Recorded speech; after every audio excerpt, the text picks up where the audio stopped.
इलेक्शननि आगोल जुदि नोंथांमोनहा रन्जन दैमारि आरो गासिबो केडारफोर जायफोर जेलाव दं बेखौ सौख'ग्रोनो हायोबा बिसिनि केसखौ उथायनो हायोबा अमर सिंह ब्रह्मआबो बिजेपिनो भट होगोन इउपिपिएलनो भट होगोन आरो खामानि मावफागोन जातिखौ फाननानै जाग्रा बिजनेसमेन नोंसोरो प्रमद बर'खौ आं बुंगोन बिथाङा बुंदोंमोन सुक्तिखौ 6 मासनि गेजेराव जुदि खार्यकरि खालामाबा जों दिनै जि सुक्तिखौ खालामगोन बे सुक्तिया जुदि आखरे आखरे पालन जायाबा आं नोंनि न' लांगोनायाव थांना सुइसाइड खालामहैगोन होननानै फासि नांनानै थैगोन होनलायलायदोंमोन प्रमद बर'आ बहा थांखो प्रमद बर' दुलाराय बर' फरायसा आफाद जातिनि थाखाय गावखौल' सिन्था खालामग्रा आन्दलन खालामग्रा बिर जोहोलाव होननानै दाबि खालामनानै लाग्राफ्रा मानो बुंनो हाया रायजो राजाफोर बेखौ प्रश्न खालामो सेल्फिश होननानै बयबो रायजोआ दिनै चन्द्र ब्रह्मखौ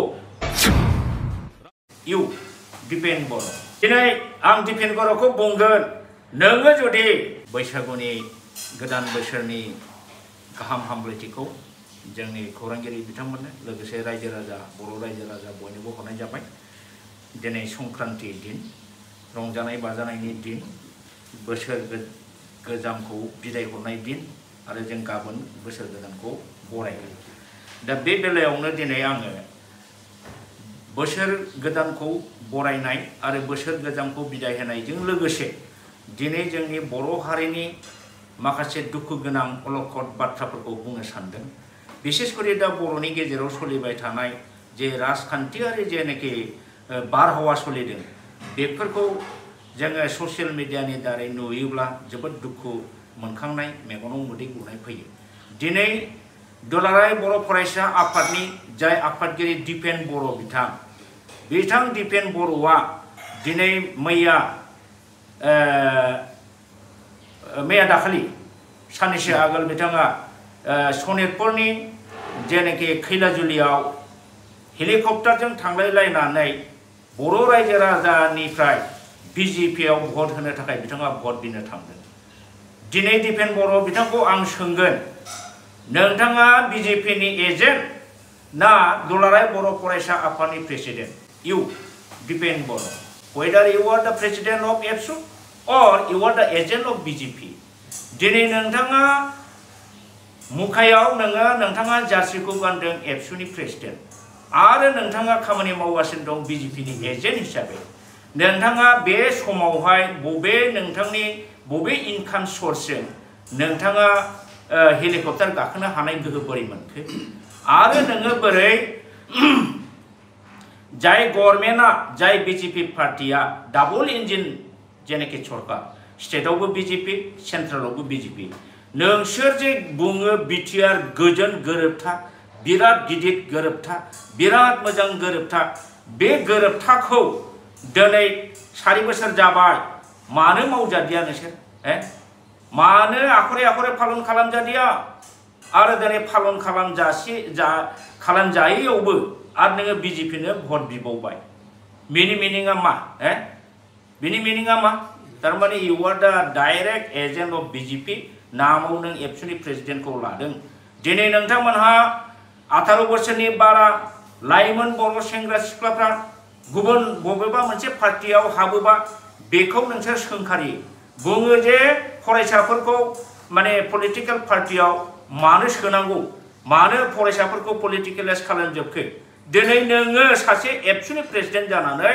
नोंथाङा हेलिकप्टारजों सनितपुरनि खैलाजुलियाव बिजेपिनो भट बिनाया बे पलिटिकेल जायाखै नामा नों निजेनो देखुन पलिटिकेल दिपेन बर' बे नोंथांनि मा आदर्शखौ दिनै फोरमायदों दिनै नोंथांमोनहा बिटिआर एकर्डखौ खार्यकरि खालामनो होनबाय थायो नोंसोरो दिनै बिजेपिनाव बुंनांगौमोन डाबल इन्जिन सरकारखौ जे सुक्ति मथे एनडिएफबिनि गासिबो केडारफोरखौ जेलनिफ्राय हगारजोबनांगौ नोंसोर दाबि होनांगौमोन दिनै बिथांमोननि गासिबो केसखौ हाइनियास आरो नन हाइनियास गासिबो केसखौ उइथड्र खालामनांगौ होननानै नोङो दाबि होआलासिनो रन्जन दैमारिखौ गहोनांगौ अब्लासो भट होनाय जागोन बेबादि दाबि होआलासिनो डाइरेक्ट नोङो बर' रायजो राजानिफ्राय हेलिकप्टारजों थांनानै बिजेपिनि इलेक्शन केम्पेन मानो खालामहैखो नोंथ' बुंनो हायोमोन ना जे NDF को गासिबो केसखौ उइद्र खालामाबा रन्जन दैमारि आरो बिथांजों लोगोसे गोबां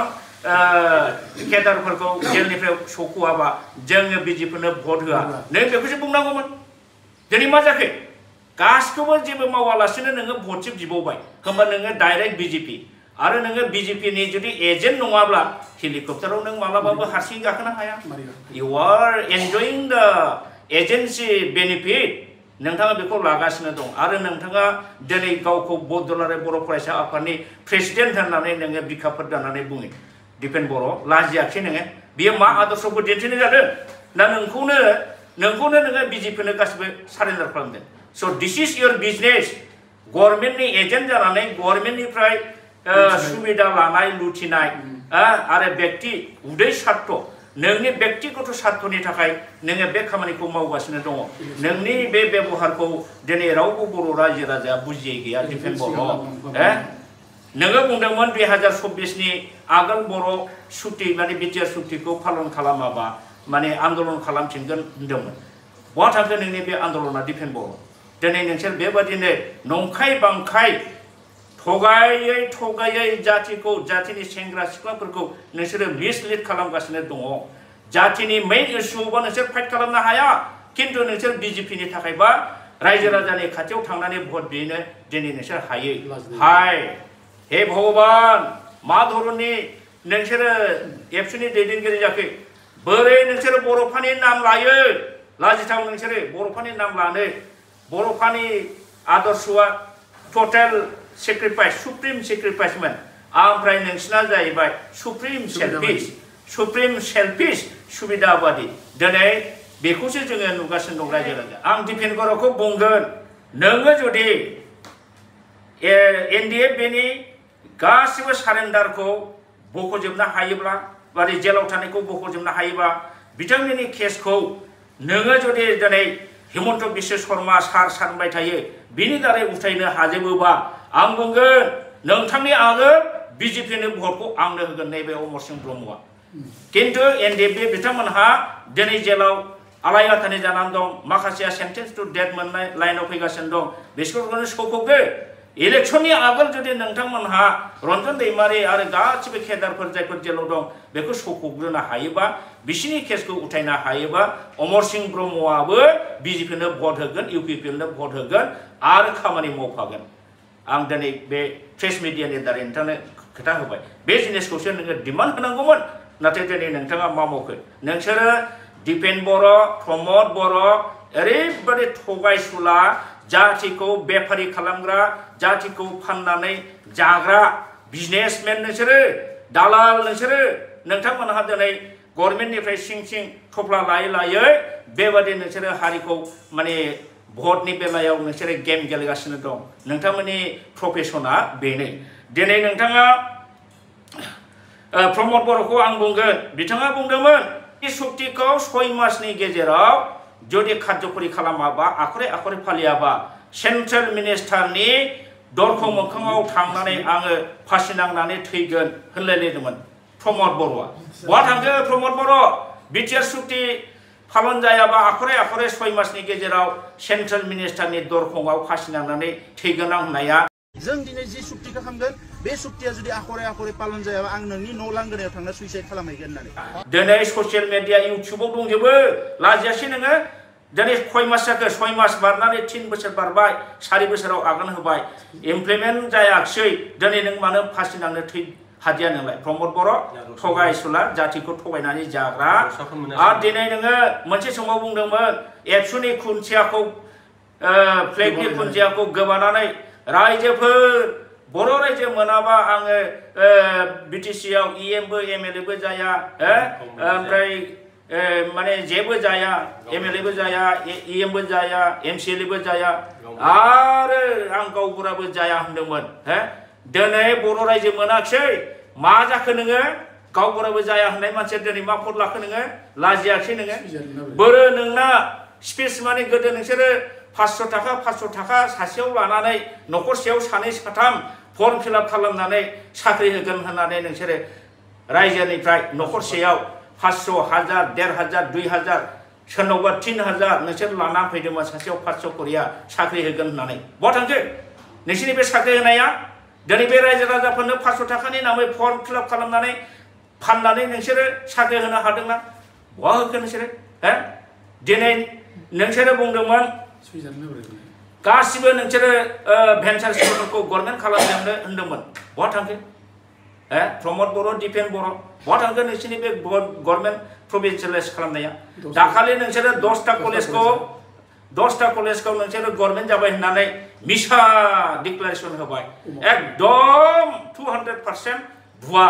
जोङो बे भुवा डिक्लेयार होनायावनो जों सानखादों जों गोरों मानसि गभर्नमेन्टनि अफिसार मानसि जों सानखादों जे खुनु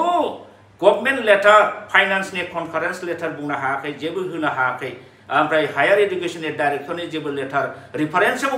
बुंनो हायालासिनो बोरै क्रिस्टम थदुआ माने घोषणा होखो डिक्लेयार होखो जे 10टा कलेजा प्रभिन्सियेलाइज जाबाय लाजियाखै बहा थांखो दिनै बिक्रम दैमारिनि आरटिआव मा ओंखारखो बोले बिनि थाखाय खुनु फाइनान्स बाजेट जेबो सेंसन जायाखै प्रभिन्सियेलाइज जानायनि खोथा गैया जुदि होयोबा बिटिसिआ गावनि एसओपिडि फान्डनिफ्राय होनो हागोन लाजियाखै प्रमद बर' दिपेन बर' बेसेबां मिथ्या थगायनो सानदों नोंसोरलाय बेसेबां थगायनो सानदों नोंसोरो दिनै बुंदों बिटिआरआ बिटिसिनिफ्राय बिराद गिदिरसिन बिराद साबसिन होननानै न' बिटिसिआव जोङो जेरैबादि 6 शिड्यूलनि आन्डाराव मोजां पावार एन्ड फांसन प्रभिजन मोनदोंमोन नोंसिनि बिटिआर एकर्डआव बे जिनिसखौ धंस खालामजोबनाय जादों जायनि फलाव नोंसोरो दिनै 6 शिड्यूलखौ धंस खालामनानै जेनेरेल मोनसे पन्चायती राज सिस्टेमनि एडमिनिस्ट्रेसन नोंसोर बिटिसिआव होगासिनो दं बेसेबां दुखु गोनां बिटिसि 6 शिड्यूलआ ट्राइबेलनि थाखाय जोंनि थाखाय जोबोद माने रक्षा कवचमोन जोंनि हा हु political right cultural right language right land right गासिखौबो बियो प्रोटेक्शन होनो हानाय गोहो दंमोन नोंसिनि बिटिआरआव बे जिनिसखौ नोंसोर धंस खालामदों खासा वाटार बडिज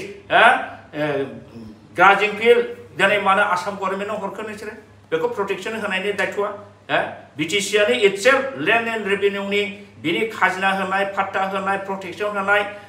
एनक्रोचमेंट इलिगल एनक्रोचमेंटखौ होखारनाय इभिक्शन खालाम दायथ'आ बिटिसिआव दंखायो माने बेखौ आसाम गभर्नमेन्टआव हरखो नोंसोर बिटिआर सुक्तिनि दारै थार्ड ग्रेड फोर्थ ग्रेडनि एपइन्टमेन्ट होनायखौ नोंसोर मानो खोमाखो बिटिआर सुक्तिनि दारै आरो बे बिटिआर सुक्तिखौ नोंसोरो बिराद गिदिर होनबाय थायो बोरो नोंसिनि बे university NIT medical science college माबा उपेन्द्रनाथ ब्रह्म सेंट्रेल इउनिभार्सिटी जागोन होननाय बहा थांखो दाखालिनि दिल्लीनि नोंसिनि डिसकासननि माइनासखौथ' दिनै बयबो रायजो राजा नुबायना होमबा आखरे फालिनायाथ' दुरे थाक नोंसिनि डेभलपमेन्ट पेकेज जेसेबां दंमोन मोनसेबो जाया होननानै दिनै माइनासआव ओंखारबाय लाजियाखै दिपेन बर' आरो बेफोरखौ गासिबो नेग्लेक्ट खालामजानानै नोंसोरो नो वेर खालामजानानै आरो दिनै बिजेपिनोसो भट होनो बिबाय थांनाय नोंसोरो गभर्नमेन्ट दाजेननायनिफ्राय एग्रिमेन्टनिफ्राय स्टेटआवबो बिजेपि सेन्ट्रेलावबो बिजेपि मानो नोंसोर मोनसेबो गिदिर जिनिस बिनानै लानो हादिया नोंसोरलाय लाजियाखै नोंसोरो आरो दिनै आरो बिजेपिनोसो भट बिबावबाय नोंसोर बेसेबां दुखु गोनां लाजिथाव बाथ्रा दिपेन बर' नोङो सासे व्यक्तिगत हारसिङैब्ला जों जेबो बुङामोन किन्तु नोङो जातिनि थैनाय थांनायनि सानग्रा मावग्रा दुलाराय बर' फरायसा आफाद जायखौ बयबो आसा खालामो मिजिंथियो बेबादि आफादनि नों सासे प्रेसिडेन्ट जानानै दिनै नोङो डाइरेक्ट बिजेपिनि एजेन्ट हिसाबै खामानि मावगासिनो दं प्रमद बर'नि एजेन्ट हिसाबै नों खामानि मावगासिनो दं दा बे जोबोद दुखु गोनां जातिनि थाखाय बेनिफ्राय देरसिन थगायनाय जेबो गैया नंखायनो आं दिनै खावलायगोन रायजो राजा बिथांमोनहा बिथां दिपेन बर' प्रमद बर'नि एक्टिभिटिस बिसिनि सलन फलन बिसिनि खोथा बुंनायफोरखौ दिनै दाबाव कम्पेयार खालामनानै नाय ससियेल मिडियायाव दंगासिनो दं बिथांमोननि बुंनाय बाथ्राफोरखौ गोसोआव ला आरो बिसोर जे एक्चुअली जातिखौ थगायनानै जागासिनो दं दिनै रायजो राजा बे जिनिसखौ माने साननानै नायनांगोन नंखायनो आं बुंगोन दानि बे दिनैनि दिनाव फैगोन एमपि इलेक्शनाव दिनै जोंहा बिटिसिनि जेनाखि मोनखानाय पावार एन्ड फांसन 6 शिड्यूलनि जेनाखि पावार एन्ड फांसन बेखौ लाखिफिननांगोन बेखौ लाखियाबा दिनै जातिया रैखा गैया नंखायनो जाय पलिटिकल हान्जाया 6 शिड्यूलखौ रैखा खालामनायाव खामानि मावगोन बे हान्जानो भटखौ होनांगौ आं बेखौ रायजो राजाखौ खावलायबाय नङाबा बे जातिया दिनै जोबस्रांबाय फोजोबबाय बेहा पावार फांसन जेबो गैला आलाय आथानि जानानै बर' जातिया थैनांगोन बे जिनिसखौ जोङो बयबो साननांगोन दिनै प्रमद बर' बिथांमोनहा जातिखौ थगायै बेबादिनो लाबोगासिनो दं दिनै बिथांमोननि बे बिटिआर सुक्तियानो बिटिसिखौ धंस खालामनाय बिटिसिखौ सिख सेदुलखौ धंस खालामनाय माने बर' जातिखौ धंस खालामनाय दिनै आङो बे बेलायाव सासे मानसिखौ दिनै बुंनो सानदों मिस्टार चन्दन ब्रह्म एक्स मिनिस्टार एक्स डिपुटि चिफ एक्स माने बिटिसि एकर्डनि सासे सुक्तिकारि सागोनगिरि माने टपमोस्ट बिएलटिनि गेजेराव इन्टेलेक्चुवेल बिथाङा सासेमोन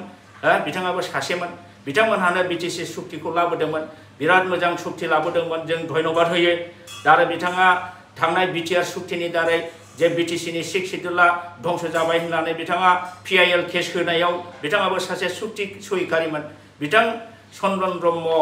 बाबुआ दिनै माब्रै जाय चन्दन ब्रह्मआ दिपेन बर'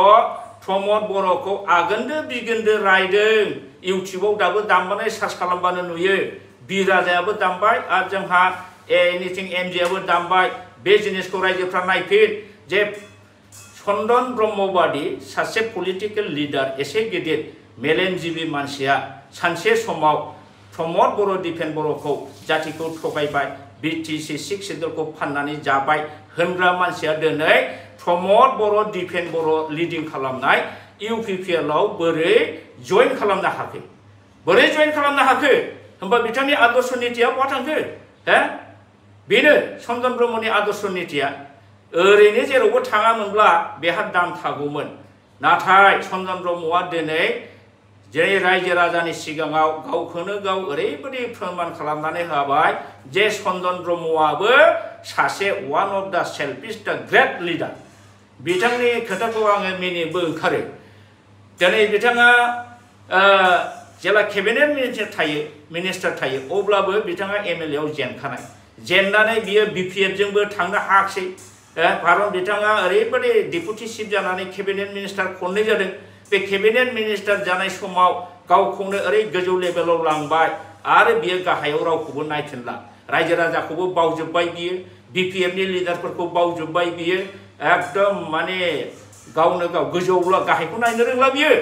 जायनि फलाव गाहायनि रायजो राजा बिपिएफनि वार्कारफ्रा बिनि एगेन्स्टै खुद्रिनायनि उनावहाय बिथाङा नेक्स्ट एमएलए गेलेनायाव बिथाङा जेनदों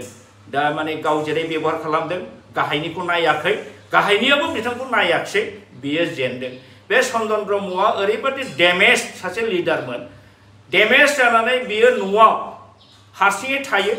लोगो सानै साथाम सेंग्रासा बुथुमनानै लायो बिथाङा लोंनाय जानाय खालामो टाइम पास खालामो गान केसेट गाव मेथाइ खननाय दोंबासो दङ बेखौ दामो मालायखौ खोनासंहोयो खोनासङाबा बेखौ दम होयो बेबादि टाइम पास खालामग्रा जाबायमोन दिनै बिथाङा सानदों आङो इउपिपिएलआव हाबनानै सिखारफिननोसै माने सासे दैयाव गबनाय मानसिया हाग्रा फिसा मोनब्लाबो बे हाग्रा फिसाखौनो हमनानै गोजौआव गाखोफिननो नागिरो थिग बेबादि इउपिपिएल पार्टियाव हाबनानै गावखौ गोजौआव गाखोफिननायनि सिमां नुदों आं बुङो चन्दन ब्रह्मआ इउपिपिएलआव थाङालासिनो थायोमोनबा जेरैबायदि स्टेटास मोनगौमोन जेरैबायदि बिनि पजिशना थागौमोन नाथाय इउपिपिएलआव थांनानै इउपिपिएलनि जेनि जेखबाव हाबनानै बियो गावखौनो धंस खालामनानै लाबाय दिनैनिफ्राय रावबो बर' जाति हक हारसा जाति हक चन्दनखौ सासे मानसि सानला आदर्श बिहीन सेल्फिश होननानै बयबो रायजोआ दिनै चन्दन ब्रह्मखौ माने बुंबाय सिनायबाय आरो बेखौ बियो मालाबाबो बे हांगारखौ फोजोबनो हाला बेनिखायनो आङो बिथां चन्दन ब्रह्मनि बे आखलखौ माने जोबोद दुखुबो मोनबाय मुगैबायबो जाय चन्दन ब्रह्मआ एक समाव बिएलटिखौ दैदेनदों सागोन खालामदों इन्टेलेक्चुवेल फाइटआव बिथाङा सासे मैखोम रल लाबोनायमोन बिथाङा पिआइएल केस होनायावबो दंमोन बिथाङानो बिटिसिखौ रैखा खालामनांगौबो होननानै बुंदोंमोन दिनै बिटिसि रैखा खालामनो नागिरग्राया बिटिसिखौ धंस खालामग्रा इउपिपिएलखौ माबे ग्राउन्डआव सापर्ट होखो जे बिथांखौ नायोब्ला बिथाङाबो सासे मोख्रा बालन्दा बादियावनो गोलैहैबाय जेराव फिथाइ गोमोन नुयो बाहाय फिनज्राब बारो ओरैहाय फिथाइ गोमोन नुयोबा बाहाय फिनज्राब बारगोन बेजों नेक्स्टआवहाय जे दस्रायाव बारबावा खुनु मानि गैया रायजोफोरा दिनै आं बिथांखौ सानदों बिथाङा गावखौनो माने इउपिपिएलआव गावजों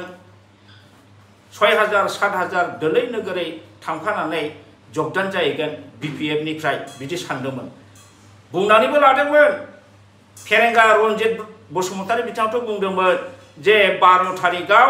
मोनसे गिदिर बमा गुग्रुसारगोन तारमाने चन्दन ब्रह्मआ बिराद गिदिर बमाबादि गुग्रुसारगोन सुनामि जागोन होनदोंमोन बहा जाखो चन्दन ब्रह्मआ मानो लावखब हारसिङै थांनानै माने इउपिपिएल हाबैखो बहा थांखो बेजों थांफानाय लोगोफ्रा हयथ' सासे सानै थांफादों बिनि बटल फ्रेन्डफ्रा थांफादों बिनि बादै रावबो मानसिखौ थाङाखै गाव थांनायनि आगोल गावजों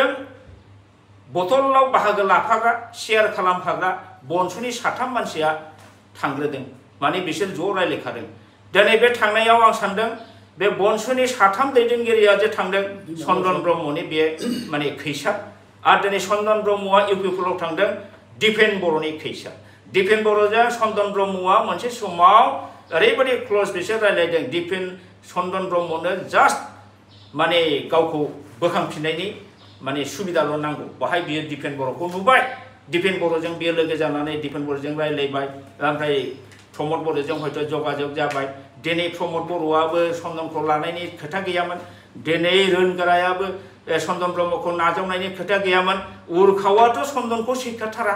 दाबो बियो ग्रहण खालामनो हाया ओरैनोसो सायाव एसे श' खालामफ्लादों इन्टारनेलि बियो ग्रहण खालामा आं सानो रोनगोरायाबो चन्दनखौ हार्टिलि बराया माबायाबो इउजि ब्रह्मआबो बराया प्रमद बर'आबो बराया दा बिसोरो जास्ट बेखौ हाखराव गोग्लैहोनो गाब्र'होनोसो बेखौ जइन खालामहोदों दिनै चन्दन ब्रह्मआथ' दिनैसो जइन लादों इउपिपिएलआव बिनि आगोल सासे एमएलए जोंहा हेमेन ब्रह्म क'क्राझार पश्चिमनि एमएलए समस्तिनि बिथाङा हाबदों आजि 10 बोसोर आगोलावनो नाथाय दिनै बिथाङाबो इउपिपिएलनिफ्राय जेबो आदर मोनाखै थिग बेबायदिनो चन्दन ब्रह्मआबो दिनै हाबबाय बे हाखराव गब्रायबाय बियो जेबो आदर मोननाय नङा चन्दन ब्रह्मआ जे रोखोमनि टप लेभेलनि लिडार टप रेंकिंनि अफिसारफोरजों रायलायग्रा जे स्टेन्डार्ड बे स्टेन्डार्डआ इउपिपिएलनि कर्मिफोरजों मालाबाबो एडजास्ट जाया इउपिपिएलनि लिडारा बेजों एडजास्टबो जाया गावबो एडजास्ट जानो हाया बियो मोनसे समाव ओरैबायदि इउपिपिएलआव हाबनानै आइसोलेटेड जागोन आइसोलेटेड जानानै बेनि मेन्टेला डिप्रेसन जागोन डिप्रेसन जानानै बियो मोनसे समाव हयथ' इउपिपिएलखौ गारनो हागौ न हयथ' इउपिपिएलखौ गाराब्लाबो बियो सिरियै जनानै थानांगोन he will be most isolated person at that time आं बेखौ नुहुरदों फिउचार गैया बेनिखायनो जोंनि मानसिया जेब्लाबो गावनि राजनीतिक स्वार्थखौ जौसिनाव दोननानै राजनीतिक स्वार्थखौ लानानै खामानि मावनाय बियो गावखौनो गाव दिनै हाखराव गोलैगोन दिपेन बर' बिथाङाबो हाखराव गोलैनोसै बावला दिनै रायजो राजाया जाम्बा जाम्बिया बुजिजोब्बाय इउपिपिएलआ बेसेबां थगायो कलेज खालामनायाव थगायबाय भेन्सार स्कुल खालामनायाव थगायबाय साख्रि होननायाव थगायबाय गासिबो थगायजोब्बाय ग्रेन्ड मोनसेबो होनो हाया दिनै जाम्बा जाम्बि रायजोआनो बुजिनानै दिनै इउपिपिएलखौ नागारबाय बे रायजो राजाया नागारनाय समाव जा चन्दन ब्रह्मआ थ्रोब हाखराव गोग्लैहैबाय बारसोमहैबाय इउपिपिएलनि हाखराव जेखौबो हरना थाहैबाय बे बेसेबां दुखु गोनां बाथ्रा दा नंखायनो आङो बुङो जे चन्दन ब्रह्मनि आगोलनि खोथा बुंनायफोरखौ बेहाय रिफारेन्सआव होनाय जागोन रायजोफ्रा बुजि स्टाडि खालाम आरो जेब्लाबो मोनसे खोथा सान जेब्लाबो जाहाथे सैथोजों सोलियो सैथो बाथ्रा बुङो सैथोजों जाहाथे जातिखौ लिड खालामो व्यक्ति स्वार्थनि थाखाय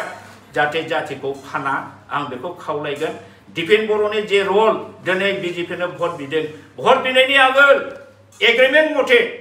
दिनै एनडिएफबिनि केडारफोरखौ माने जेलनिफ्राय गहोनो हायाखै बिथांमोननि केसखौ माने उइद्र खालामनो हायाखै रन्जन दैमारिखौ माने रेहाय जेलनिफ्राय रेहाय होनो हायाखै जेनेरेल एमनेस्टि माने खालामनो हायाखै बिसोरखौ माने सारेन्डार गोबांफोरखौ माने साख्रि बाख्रियाव सोनो हायाखै बेफोरखौ दाबि खालामालासिनो बिजेपिनिफ्राय माबा माबि हयथ' बिथांमोनहा आन्डारस्टेन्डिं दं दिनै भट बिबाय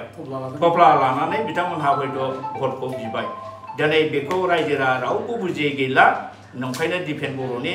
फिउचाराबो बेबो गाज्रि आं बेखौ नुहुरो आरो